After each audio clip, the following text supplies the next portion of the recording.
Hey, it's Dennis Fitzpatrick, and today we're going to be talking about World War II. World War II was an ugly, terrible, and overall just a horrendous time to be in. But we're not going to be focusing on its bad aspects today. Today we're going to talk about one of the world's most courageous, brave, and most importantly resilient person to serve in World War II, and that's none other than Miss Noor Inayat Khan. But we're not going to be necessarily focusing on her today. Today we're going to be focusing on the novel Tiger Claw, written by Shauna Singh Baldwin, and this novel right here depicts Noor's time in World War II, from Noor being a spy to Noor serving time in concentration camp.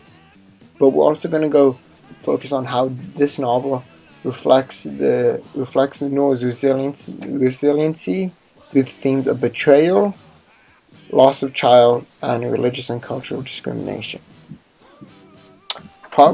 Personally for me, probably for anybody else who has ever read this book, The Tiger Claw, one of the most heart-wrenching times in the novel was when Noor's friend, someone who she confided and trusted in, Renee, when Renee betrayed her and turned her into the Nazis and sent her to concentration camp. But why did Renee do this to Noor? Well, Renee did this for the simple reason of getting back her partner Guy. And she broke Noor's trust for this as if it was a simple trade. This betrayal was so heart-wrenching and terrible that Noor's brother Kabir was actually quoted saying, "After Renee Gary's trial, Noor became a female Jesus, betrayed for 10,000 francs but without the Judas kiss," going as far as to compare what Renee did to Noor to what Judas did to Jesus.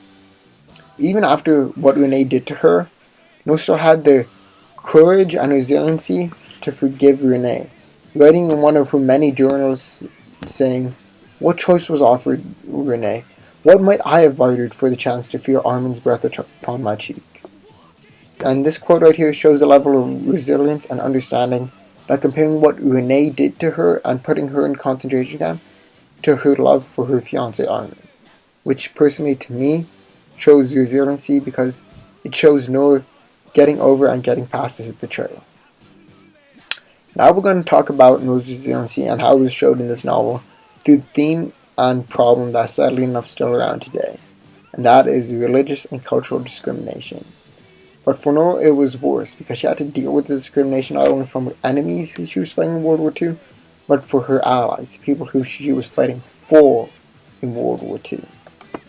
But this discrimination can be seen throughout the book, as Noor is quoted saying, if there hadn't been a war, she might have said she was Muslim, just so the English might understand that Indian women were not as they imagined, weak, meek, stupid, and spineless. But she adjusted like everyone else.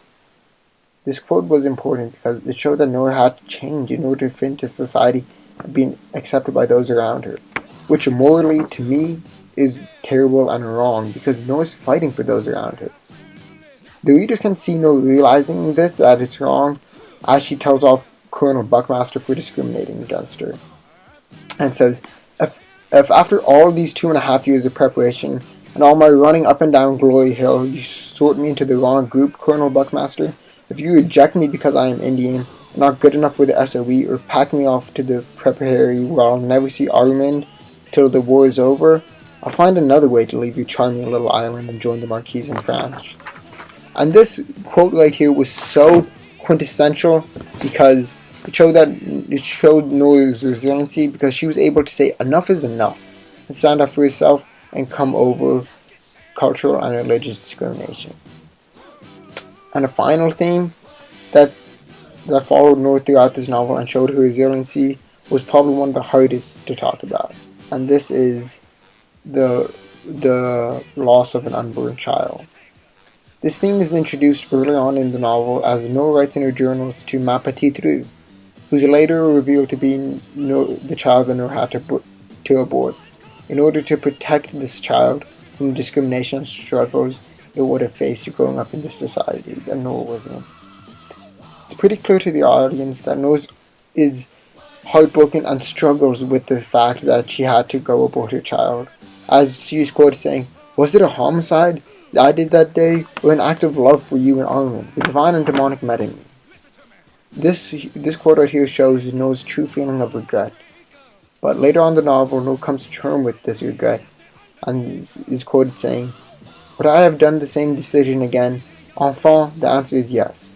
To bring you into a world in which a woman must have permission before she may love that was, to me, is a sin beyond any prophet, peace be upon him, had risen. To disallow your father from knowing you because he was Jewish, this would have been an injustice to him and you." This quote is very important because it shows Noah was forced into this abortion because she couldn't handle the idea of forcing her child into a life that she knew in her heart was unjust and cruel. It's clear to the readers that this loss was ultimately something that haunted Noah throughout her life, and even though she was almost crippled by this loss, through her resilience, she was resilient enough to live her life and keep a loving memory of her unborn child. But in conclusion, at the end of the day, war is an ugly thing I personally wouldn't wish upon my worst enemy. But war also sometimes has a habit of bringing out the best in people, and in Noor it brought out her resilience that was hidden early on. And it showed that when times get tough, either through the betrayal of a friend, the discrimination of others, or the loss of a child, you can still make it through, and that right there is something that Noor knew, and that right there is what made her resilient and what made her a role model to us all. Thank you.